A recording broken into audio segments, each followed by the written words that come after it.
కర్నూలు జిల్లా తుంగలి మండలం రాతన గ్రామంలో నందమూరి అభిమానులకు చరిత్రలో చిరస్థాయిగా నిలిచే ఘనమైన వేడుక జరిగింది.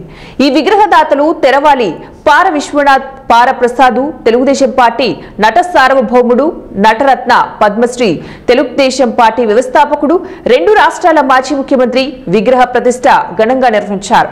ఎన్టీఆర్ మనవరాలు రూప మాట్లాడుతూ తెలుగు జాతికి తెలుగు ఆత్మ గౌరవం కోసం బ్రతికిన స్వర్గీయ ఎన్టీఆర్ రామారావు ఆయన పేదల కోసమే పుట్టాడు, పేదల కడుపు నింపడానికే ముందుకొచ్చాడన్నారు.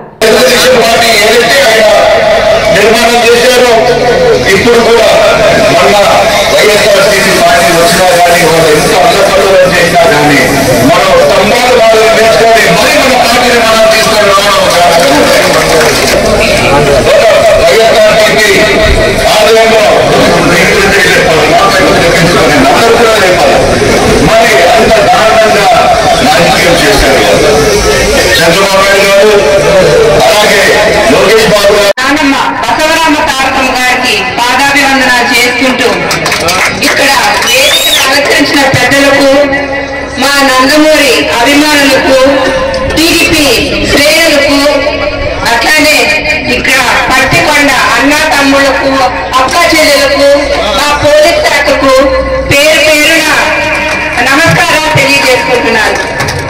ఇవాళ ఇక్కడ మన అన్నగారి విగ్రహ ఆవిష్కరణకి మరి మమ్మల్ని ఇక్కడ ఆహ్వానం పలికినందుకు చాలా సంతోషంగా ఉంది. ఎన్టీఆర్